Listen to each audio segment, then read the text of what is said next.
múltiple viene a ser un cáncer de las células plasmáticas, ¿no?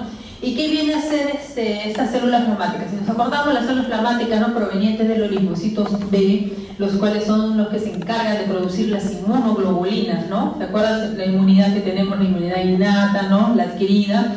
En la parte de la adquirida, ¿no?, que con el tiempo los linfocitos, tanto los T como el B, pero en este caso linfocitos B por parte de las células plasmáticas son los que van a producir inmunoglobulinas, ¿no?, de acuerdo al antígeno que ataca. Entonces, las células plasmáticas van a tener un desorden, no se sabe cuál es la causa de las alteraciones que se dan, y van a producir en demasiada cantidad estas células plasmáticas, ¿no?, con alteraciones en su función, y tiene varias manifestaciones. Tenemos el mieloma múltiple, la macroglobulinemia de Waldenström, la amiloidosis primaria y enfermedad de las cadenas pesadas, ¿ya? Son estos 4 trastornos que tenemos de las células plasmáticas. Y lo de acá abajo son otros sinónimos que antes se les llamaba. Vamos a hablar del mieloma múltiple. Entonces, el mieloma múltiple viene a ser una proliferación de las células plasmáticas, ¿no?, de un solo clon, en el cual la enfermedad se da tanto por el crecimiento de las células que vienen a formar el tumor, todos sus productos, las citoquinas, ¿no?, las interleuquinas que produce, y la respuesta del cuerpo frente a este linfocito, ¿no?, B. Entonces, todo esto va a causar toda la manifestación clínica que tiene el paciente, como dolor óseo, que es lo principal que tiene el paciente, que se va a diferenciar del dolor óseo metastásico, ¿no?, que generalmente da en las noches, mientras que el dolor óseo del mieloma es al movimiento, ¿no? ¿Qué más? Fracturas, las famosas fracturas patológicas, ¿no?, de la que está jugando y se cae, o está jugando fútbol o lo patean y se fracturó. Entonces no es normal, ¿no?, que esto se dé en personas de repente jóvenes, de repente mayores. Entonces hay que descartar las fracturas patológicas. Y entonces, si ven una fractura, piensen en fractura patológica. Si no, lo es excelente porque lo descartaron, al menos lo pensaron. ¿Qué más? Ya cuando ya está el mieloma ya en todo su esplendor, o sea, significa que ya dañó órganos, vamos a ver insuficiencia renal. Y si hay insuficiencia renal, también vamos a ver anemia.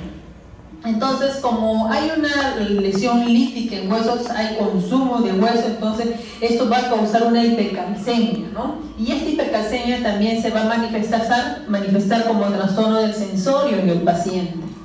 ¿Qué más? Va a haber trastornos de la coagulación, va a haber una hipercoagulabilidad, ¿no? Todo esto va a causar síntomas neurológicos, manifestaciones vasculares como la hiperviscosidad. Entonces tenemos, ¿no?, que es una proliferación de células plasmáticas de tipo monoclonal, y esto de acá tiene una evolución clínica. Tenemos, ¿no?, la gammaglobulinemia monoclonal de importancia incierta, luego el small mieloma, luego un mieloma intramedular, un mieloma extramedular y finalmente el mieloma múltiple, ¿no?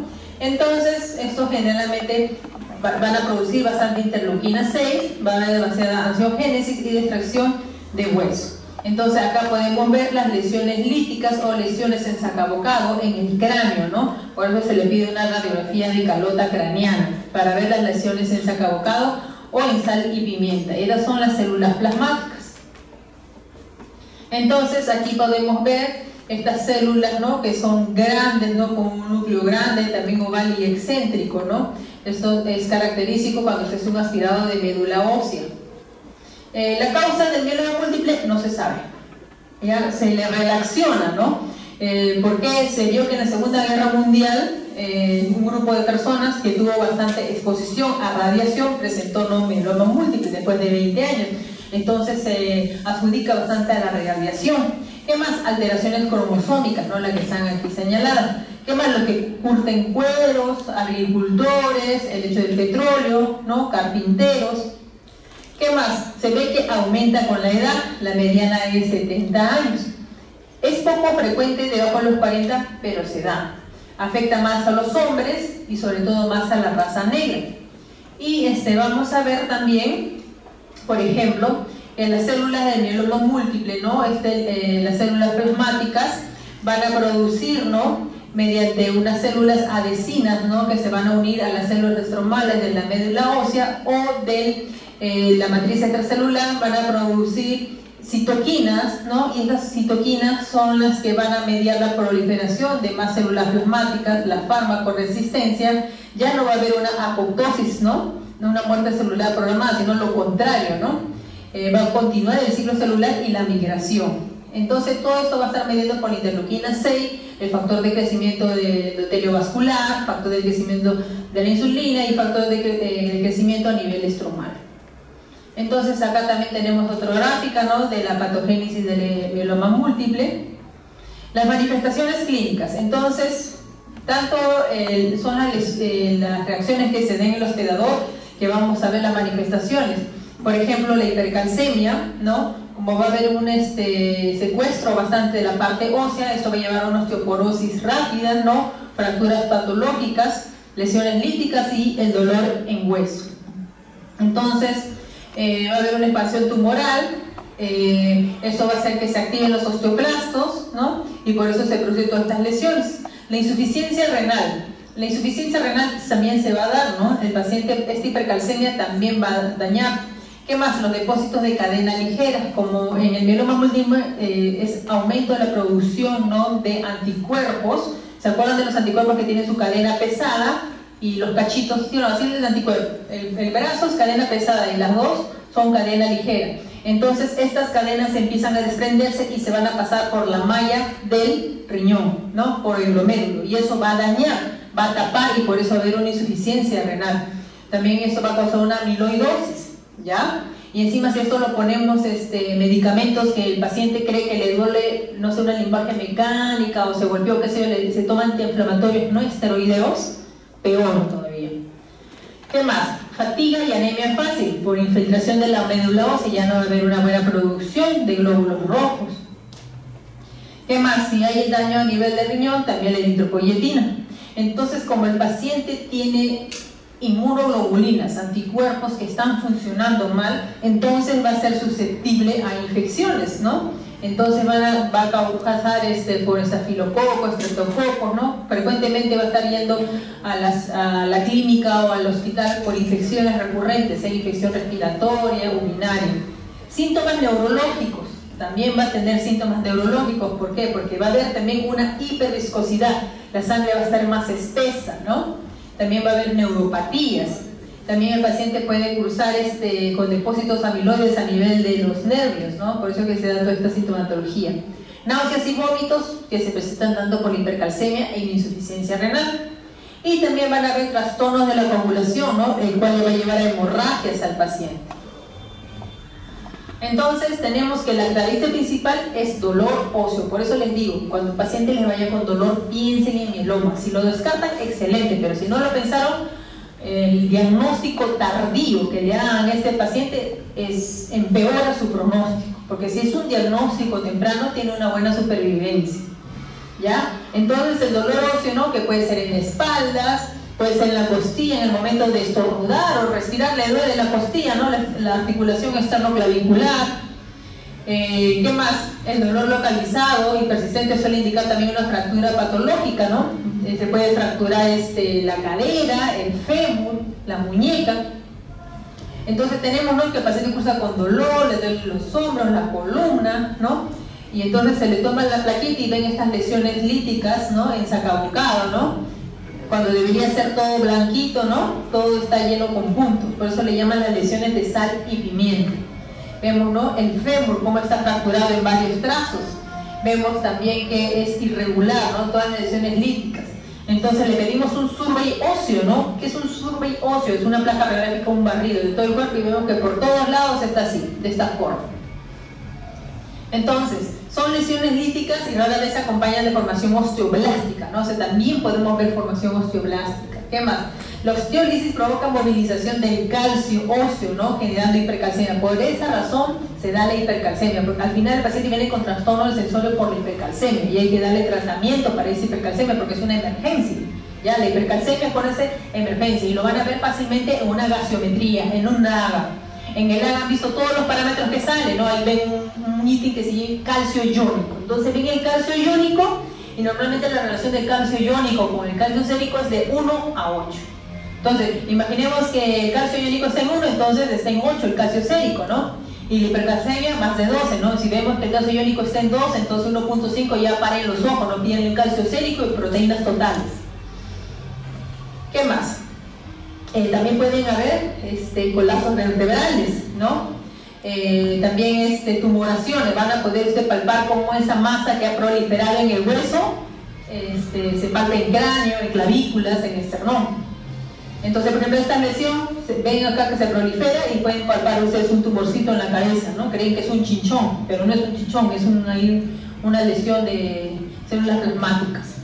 Entonces, como vimos que va a haber una hipocomplementemia, ¿no? Sabemos que las células plasmáticas son las encargadas de formar las inmunoglobulinas y estas inmunoglobulinas son deficientes, no cumplen la función de protegernos frente a un antígeno específico, entonces ya no funciona, entonces todas las infecciones me caen, habidas y por haber, ¿ya? Entonces hacen neumonía severa por estreptococos, estafilococos, Klebsiella pneumoniae, E. coli, ¿no? Y entonces el paciente desgraciadamente hace más efectos por las infecciones, o se muere por las infecciones, o tanto por el tratamiento que por la misma enfermedad. ¿Qué más? Los factores que favorecen a la predisposición a las infecciones son, como les mencioné, hipogammaglobulinemia, ¿no? ¿Qué más? La hipogammaglobulinemia también está relacionada con menor producción y mayor destrucción de anticuerpos normales, ¿no? Entonces no va a haber anticuerpos que te protegen. ¿Qué más? El componente M, ¿no? Da lugar a tasas catabólicas también, de 8 a 16% en lugar del 2% al normal, ¿no? Y hay anomalías en la función del complemento. ¿Qué más? La insuficiencia renal se va a encontrar en el 25% del paciente. Ya cuando la mieloma múltiple ya afectó a todo el cuerpo, ya van a ver ustedes insuficiencia renal. Entonces, si de casualidad el paciente tiene doctor, me duele todo el cuerpo y tú le pides su básico, su hemograma, su creatinina, ¿no? Para ver, y ve ya anemia e insuficiencia renal, ya tienen la triada clásica, que es anemia, insuficiencia renal y dolor óseo. Esa es la triada clásica de mieloma múltiple, ¿ya? Entonces, ya cuando hay insuficiencia renal, ya hay daño por cadenas ligeras, ¿ya? Entonces, la hipercalcemia es la causa más frecuente de la falla renal, ¿no? Pero también por depósito de sustancia amiloide, ¿no? Y en sí, son varios factores los que van a dañar al riñón, como la hiperuricemia, infecciones repetidas, ¿no? El hecho de tomar antiinflamatorios no esteroideos para el dolor de los huesos, porque el dolor es muy fuerte. El hecho de haber tomado otras cosas, ¿no? Todo eso daña el riñón. ¿Qué más? Lesiones tubulares también, como el síndrome de Fanconi, ¿no? Que es acidosis tubular, ¿no? Que se da también por los depósitos de cadenas ligeras. Entonces aquí estamos mencionando la acidosis tubular por el tipo 2, ¿no? El síndrome de Fanconi, por depósito de cadenas ligeras a nivel del glomérulo renal. También entonces el paciente va a cursar con una anemia de tipo normocítica normocrómica, un 80%, por el hecho que mi médula ósea ya va a estar infiltrada de células neoplásicas tipo células plasmáticas, entonces no va a haber una buena hematopoiesis. ¿Qué más? Va a haber también una anemia megaloblástica por déficit de ácido fólico y de B12, ¿no? También puede cursar granulocitopenia y trombocitopenia. Y también van a haber trastornos de la coagulación porque van a haber plaquetas, ¿no? Que no funcionan bien, y el hecho del componente M que va a estar en mayor cantidad. Entonces, estos pacientes también vamos a ver que se va a encontrar trombosis venosa profunda. ¿Y qué es la trombosis venosa profunda? Es la formación de un coágulo, ¿no? En las venas profundas, ¿no? De la pierna. Por eso es que se llama trombosis venosa profunda, porque también hay un tipo de trombosis venosa superficial. Estamos hablando de trombosis venosa profunda, entonces se forman coágulos. ¿Y cuál es la peor complicación de la trombosis venosa profunda? Complicación mortal, tromboembolia pulmonar. El paciente se te muere de una tromboembolia pulmonar. Entonces va a haber trombosis venosa profunda por el uso de talidomida o lenalidomida, o en combinación con dexametasona, ¿no? Y si el componente M forma crioglobulinas, puede aparecer también síndrome de Raynaud. ¿Qué quiere decir eso? Uno del arsenal terapéutico para el mieloma múltiple es el uso de lenalidomida o talidomida, cualquiera de las dos, ¿no? Y esto causa trombosis venosa profunda. No solamente ahí, tuvimos un paciente que le dio trombosis de toda la vena porta, y al final, como dice, se mueren por las complicaciones, ¿no? ¿Qué más? Va a haber hiperviscosidad, ¿no? En el suero, ¿no? Entonces, la característica es que cuando le sacan la sangre, ustedes le ponen el catéter de sangre para tomar las muestras, lo normal es que gotee la sangre, ¿no? Pero este paciente se va a coagular dentro de la aguja, incluso ni va a caer. Eso es hiperviscoso. Síntomas neurológicos van a ser causados tanto por la hipercalcemia, que les mencioné que es una emergencia, no una emergencia endocrinológica. Cuando tengan hipercalcemia, hidratación profusa, diuréticos, hay que usar pamindronato para barrer todo esto, corticoides. Esto le va a causar debilidad, letargo, depresión, confusión mental, ¿no? La hiperviscosidad puede dar dolor de cabeza, fatiga, retinopatía, trastornos visuales, ¿no? Y lesiones psicológicas óseas pueden producir compresión del médula espinal, ¿no? Entonces va a haber también compromiso del esfínter anal o de la vejiga, dependiendo a qué nivel ha sido dañado. Y si hay infiltración de los nervios periféricos, también puede cursar síndrome del túnel del carpo en la muñeca, Tinel, Fanel, ¿no? Otro tipo de mononeuropatía. Ahora, si el paciente cursa con una gamapatía monoclonal de importancia incierta, ¿no? Con tipo de neuropatía, ¿cómo se llama? Que en este caso son más de tipos sensitivos, menciona que hay que dar también tratamiento. Y también el tratamiento puede causar síntomas de neuropatía. Lo menciona tanto con talidomida y bortezomib. Entonces tenemos, ¿no? Que acá están las fracturas patológicas, ¿no? De la vértebra, ¿no? Por el mieloma múltiple, daño del cuerpo vertebral, presionan y dañan, ¿no? La médula espinal. Entonces la compresión medular, ¿no? Se va a dar, ¿no? Por la fractura patológica de la vértebra, ¿no? ¿Qué más? Vamos a ver también que estas células plasmáticas no solamente es en hueso, ¿no? Que se van a reproducir, sino también vamos a verlos en tejidos linfáticos, en vaso, en los ganglios y en el intestino. Entonces este es un plasmocitoma extramedular, ¿no? Entonces es así moradito, lo pueden palpar, duro, ¿no? ¿Qué más? Normalmente los pacientes que tienen plasmocitoma extramedular, por ejemplo esta de acá, cuando ustedes hacen el diagnóstico y si tiene presencia de plasmocitoma, el 7%, ¿no? Son de estos pacientes que se pueden encontrar aquí, ¿no? Entonces, ¿qué significa? Que su pronóstico de vida es malo.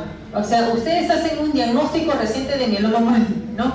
Lo taquean y en el ATAC ven una lesión, una masa así que viene, esto se llama plasmocitoma extramedular. Entonces, esta presencia de esto de acá, dentro del contexto del paciente que tiene todo el mieloma múltiple, ¿no? Nos dice que ya tiene una sobrevida baja y esto se encuentra en un 7% de casos. ¿Qué más? Vamos a ver los cilindros, ¿no? Que se depositan a nivel del glomérulo, por eso hay la insuficiencia renal.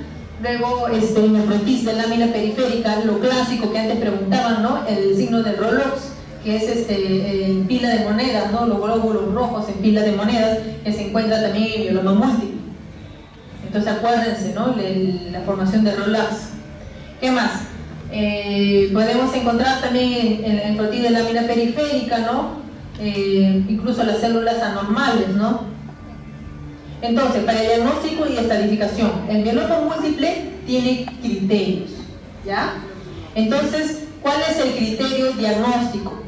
Yo les dije la triada clínica, ¿no? Anemia, insuficiencia renal y dolor, ¿no? Pero para el diagnóstico, ¿cuál es la triada? Para el diagnóstico, plasmocitosis medular, más del 10%, porque todos vamos a tener plasmocitosis, pero más del 10% es indicativo de mieloma.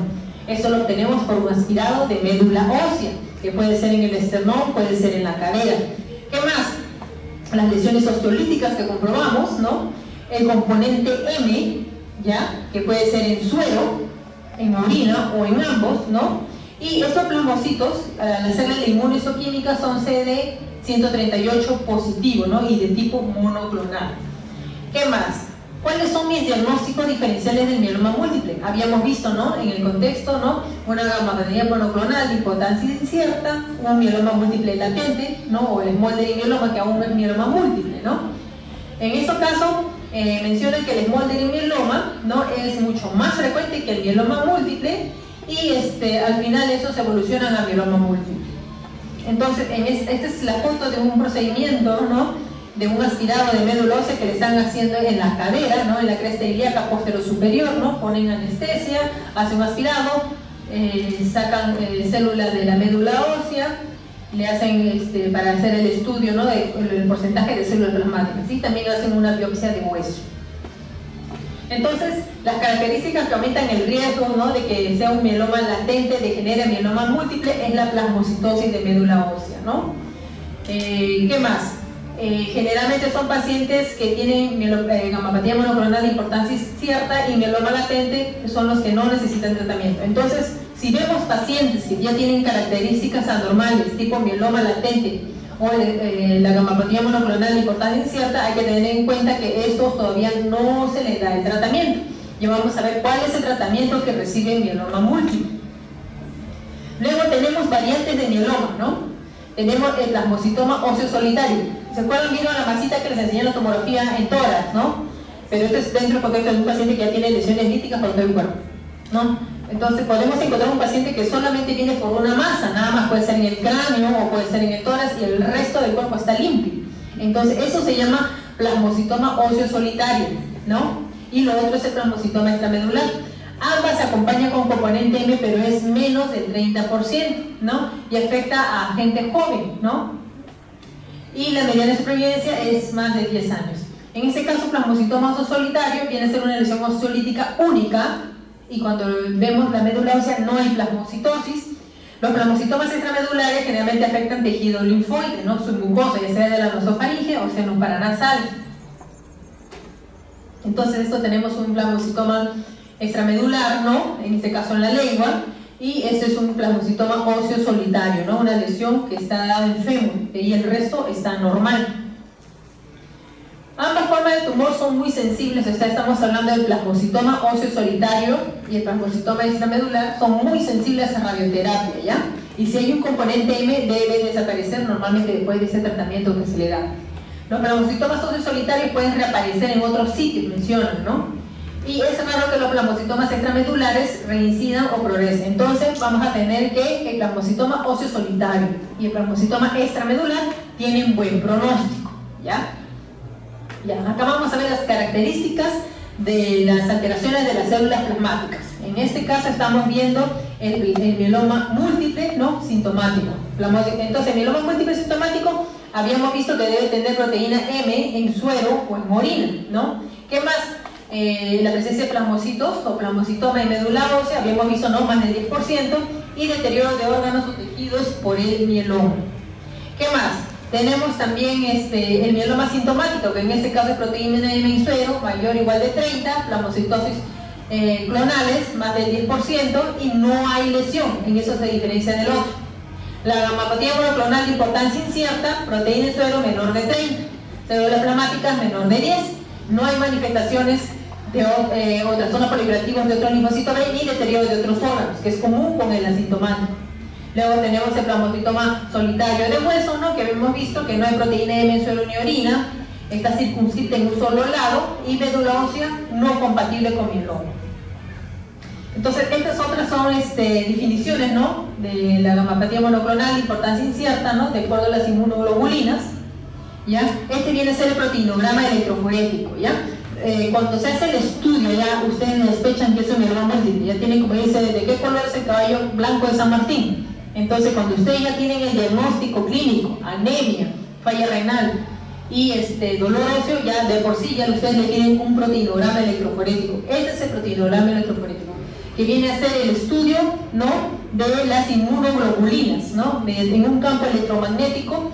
Esto trata de separar todas las inmunoglobulinas y ver qué tipo de inmunoglobulina es la que prevalece, ¿no? Entonces, eso es lo normal, ¿no? La inmunoglobulina G, A, M y las ligeras kappa y lambda, ¿no? Entonces va a haber acá un incremento policlonal, estamos viendo de la A, ¿no? Y en este caso de la IgG, ¿no? Lambda monoclonal, en este caso vemos uno. Entonces, para el diagnóstico, entonces, vemos el examen físico, ¿no? Clínicamente el paciente no refiere dolor, podemos palpar masas, ¿no? Sea en el hueso, de la columna, de la costilla, del cuello, ¿no? Pueden palpar esas tumoraciones en la placa de tórax o del survey óseo, van a encontrar lesiones líticas. En la resonancia magnética, sobre todo, nos ayuda para ver compresión de médula ósea. ¿Qué más? Al examen laboratorio podemos encontrar anemia, BCG elevada, ¿no? Un número muy escaso, o sea, un 2% de pacientes va a cursar con leucemia de células plasmáticas, ¿no? ¿Qué más? Puede haber también concentraciones altas de calcio, nitrógeno, creatinina y ácido úrico. También tenemos que medir las proteínas en 24 horas, sobre todo las de Vence Jones, que vamos a encontrarlas también elevadas. Entonces acá tenemos un mieloma productor de inmunoglobulina A, esa es la característica del mieloma electroforético, de la IgG, la última, y de la M. ¿Qué más? Vemos que el componente M en suero, o sea, este componente M que hemos visto que se hace el dosaje tanto en suero y en orina, vamos a ver que el 53% viene a ser inmunoglobulina G, ¿ya? ¿Qué más? Luego le sigue la inmunoglobulina A en un 25% y luego la inmunoglobulina D. Y luego menciona que el 20% de los pacientes solo tiene cadenas ligeras en suero y en orina, que en este caso estamos hablando de ligeras, la kappa y lambda, ¿no? Entonces esa se hace un dosaje especial. ¿Qué más? El mieloma IgD puede manifestarse como un mieloma de cadenas ligeras también, ¿no? Entonces hay que hacerle dosaje especial de esas cadenas ligeras. Entonces, para la estadificación, tenemos el Sistema Internacional de Estadificación, el cual nos dice la supervivencia. Entonces, en este paciente yo quiero saber cuánto tiempo me va a vivir, ¿no? Entonces lo clasifico, pido beta 2 microglobulina. Entonces, aparte de pedirle su proteinograma electroforético que habíamos visto para ver qué tipo de inmunoglobulina es, también le van a pedir ustedes, ¿no?, la beta 2 microglobulina para ver supervivencia, cuánto tiempo de vida le queda. Entonces, mencionan, ¿no?, que si la beta 2 microglobulina está mayor de 3.5 y menor de 3.5, ¿no?, son un estadio 1 y la supervivencia es 62 meses. Si la beta 2 está menor de 2, ¿no?, o sea, entre 3.5 y 5, vamos a ver que tiene supervivencia 44. Pero si la beta 2 microglobulina es mayor de 5.5, o sea, está alta, la supervivencia es casi 2 años, ¿no? Entonces esto me permite ver supervivencia. ¿Qué más? Hay varios esquemas, ¿no?, de clasificación, ¿no? Es de acuerdo a la que ustedes seguían. Entonces habíamos mencionado esta de acá, que es el Sistema Internacional de Estadificación. Aquí lo tenemos, Sistema Internacional de Estadificación, que se basa en la beta 2 microglobulina y la albumina sérica. Y tenemos también los criterios de Diuri Salmón, ¿no?, que en este caso es más completo, digamos, usa la hemoglobina, el calcio, el survey óseo, ¿no?, y la cantidad de inmunoglobulina, o sea, el componente M dosado, ¿no? Todo eso te sirve, ¿no?, para decir cómo es su pronóstico del paciente, cuánto tiempo de vida le queda, ¿no? Entonces, porque a esto le van a agregar ustedes el tratamiento, y el tratamiento también tiene complicaciones.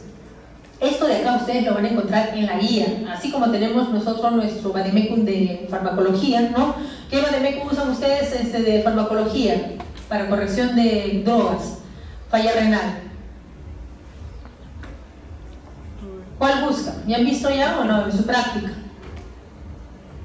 Si hay un paciente de 70 años con insuficiencia renal grado 4 y le van a poner imipenem, ¿así nomás se lo ponen o corrigen? De acuerdo a la función renal.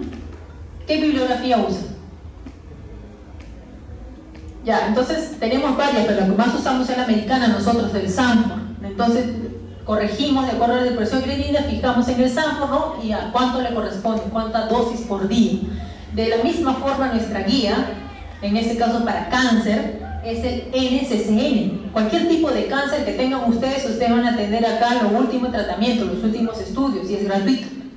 Entonces entran acá, buscan mieloma y esto es lo último tratamiento. Entonces el tratamiento se guían de esa forma, ¿ya?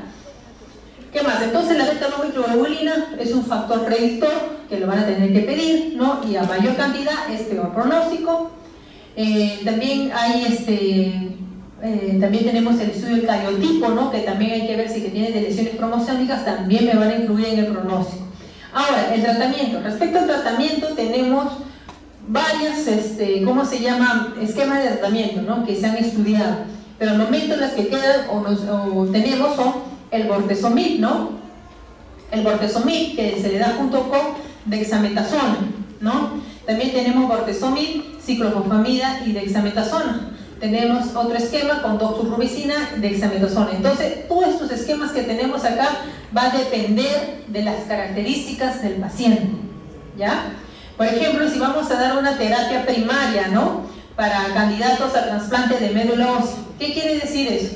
Ustedes le estudian al paciente y de repente ustedes han hecho el diagnóstico de mieloma sin falla renal, o sea, solamente fue fractura patológica, le hicieron su aspirado de médula ósea, más del 10% es un mieloma múltiple, pero todavía su riñón está intacto, no lo han tocado. Entonces, Es un paciente que tiene un buen pronóstico, ¿no? Digamos que puede salir. Entonces, este paciente es candidato a trasplante de médula ósea.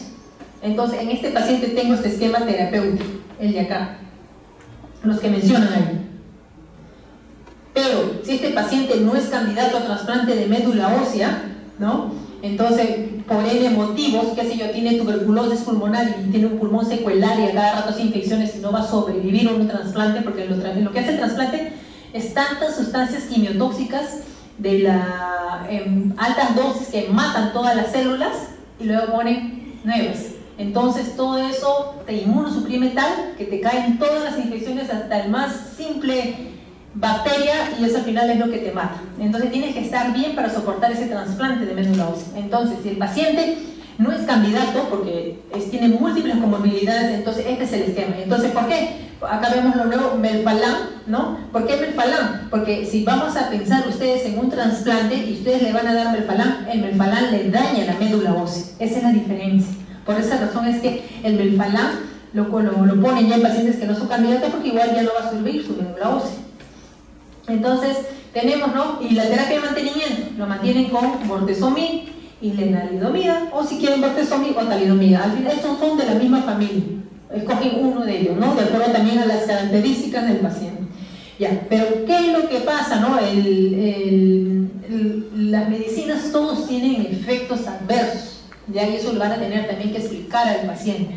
El bortezomib también daña pulmón, hay enfermedad pulmonar intersticial por pulmón, pacientes hacen insuficiencia respiratoria. ¿Qué más? Ya habíamos visto la lenalidomida, la talidomida daba trombosis venosa profunda, ¿ya? También te puede dar el aporte, entonces haces una embolia pulmonar por secundaria a la trombosis, ¿no? El bortezomib también va a dar neuropatía periférica, ¿ya? Entonces, la dexametasona, sabemos que la dexametasona a grandes dosis que nos causan también inmunosupresión. Entonces, todo esto tiene también sus contras, ¿ya? Y si el paciente sobrevive esto, el pronóstico digamos que es bueno, ¿no? Porque digamos que todo esto es para matar a las células plasmáticas, pero traen otras cositas más. Entonces tenemos, ¿no? Acá este cuadrito, la definición de mieloma múltiple, ¿no?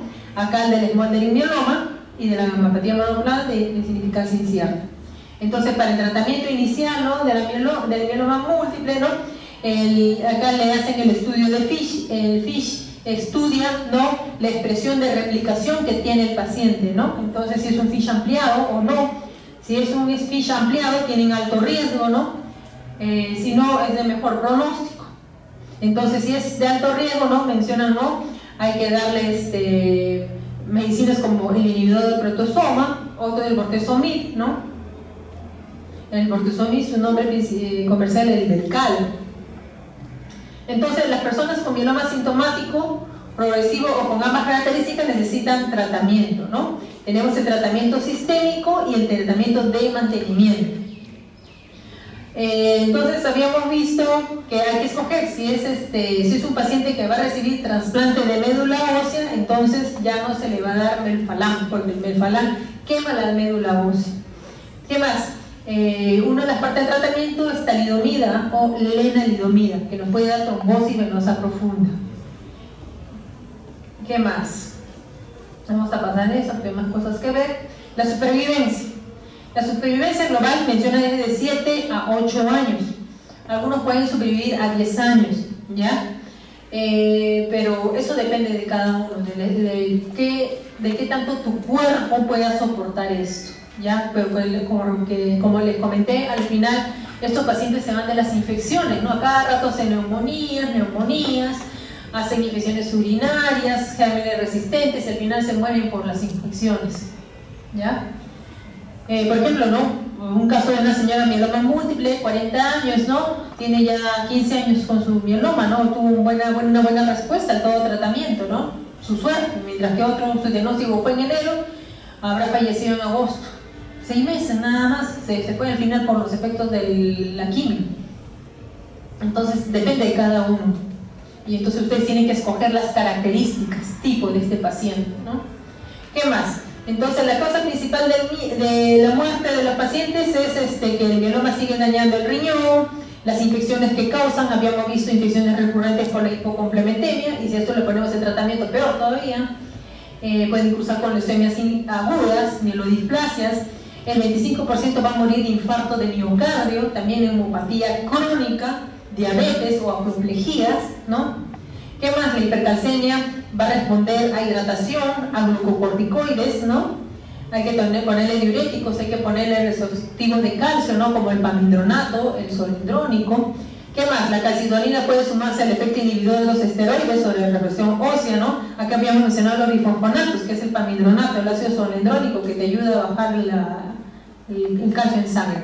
¿Qué más? Tenemos otra manifestación clínica, ¿no? Es la osteonecrosis mandibular, ¿no? También, o sea, la mandíbula se rompe, ¿no? En este caso, hay que darle medicinas para fortalecer el hueso, ¿no? Como flúor, calcio, vitamina D, ¿no? ¿Qué más? La insuficiencia renal aguda, en este caso la plasmaféresis va a ayudar bastante, ¿no? Para eliminar las cadenas ligeras que son las que han dañado el riñón. Entonces es un paciente, ¿no? Con osteonecrosis mandibular. ¿Qué más? La plasmaféresis puede ser el tratamiento más indicado en pacientes que tienen un síndrome de hiperviscosidad, ¿no? Entonces esta sangre está demasiado espesa, le pinchan, le sacan la muestra y no gotea, se queda ahí parada. Entonces le hacen una plasmaféresis, no hacen un recambio. ¿Qué más? Si el paciente está estable hay que vacunarlo, ¿no? Como el neumococo, porque como le mencioné, van a ser infecciones respiratorias a repetición. Síntomas neurológicos, ¿no? En miembros inferiores, ¿no? Se cursa con alteraciones del control del esfínter vesical, anal, entonces hay que pensar, ¿no? En que ha hecho compresión de médula, entonces hay que pedirle una resonancia. Y en este caso, radioterapia. Si ya hay lesiones en columna, radioterapia, ¿ya?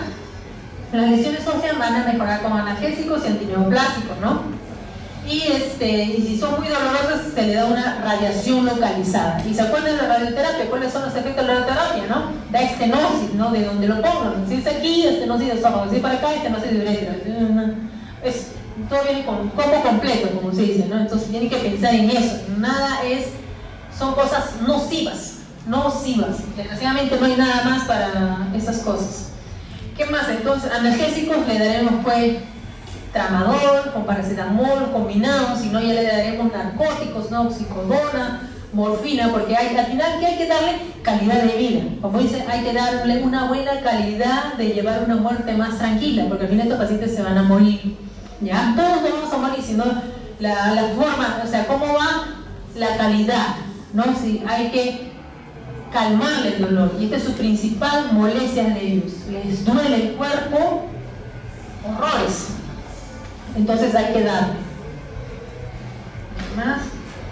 Por ejemplo, si el paciente cursa con anemia, ¿no? Hay que darle su eritropoyetina, ¿no? Subcutáneo 3 veces a la semana. Si es que tiene bajo el hierro, el ácido fólico, ¿no? La vitamina B12, entonces también hay que darle sus suplementos, ¿no? Al final todo eso, digamos, es una forma paliativa, ¿ya? Es una forma paliativa de que se debe llevar todas las complicaciones que da el mieloma múltiple. ¿Alguna pregunta? ¿Preguntas? Ya, entonces habíamos visto, ¿no? La triada clínica clásica que les mencioné, tenemos la triada diagnóstica, ¿no? Y me aprenden por favor los diagnósticos diferenciales del mieloma múltiple, que vienen a ser de las mismas discrasias de las células plasmáticas, ya que viene a ser la gammapatía monoclonal de importancia incierta, aquí está, ¿ya? El mieloma múltiple latente, habíamos visto que el tratamiento no recibe el mieloma múltiple latente, el multimieloma ni la gammapatía monoclonal, solo observación, ¿ya? Quien sí recibe el tratamiento es el mieloma múltiple sintomático, ¿ya? Luego tenemos otras formas de presentación de mieloma múltiple, el plasmocitoma óseo único solitario, ¿no? El extramedular, ¿no? Son otras formas de presentación. ¿Preguntas? ¿Dudas? Entonces, lo que sí quiero que se lleven de aprendizaje de aquí, de todo lo que le he dicho, o sea, pacientes que les llegue con dolor, por favor piensen en mieloma múltiple. Ya, me duele. Ay, a ver, no le pongan diclofenac igual, porque tiene su mieloma y le estás poniendo más antiinflamatorio en el esteroideo, le estás quemando más el riñón. Piensen en mieloma, entonces fíjense cómo está su hemoglobina, cómo está la creatinina, si está todo normal, le sigue doliendo, pídenle una plaquita y en la plaquita van a ver las lesiones líticas. Entonces en una simple placa nomás ven lesiones líticas, de dónde le duele. Y esto es clásico, ¿ya? Entonces no se olviden, dolor, piensen en mieloma. Bueno, si no más preguntas.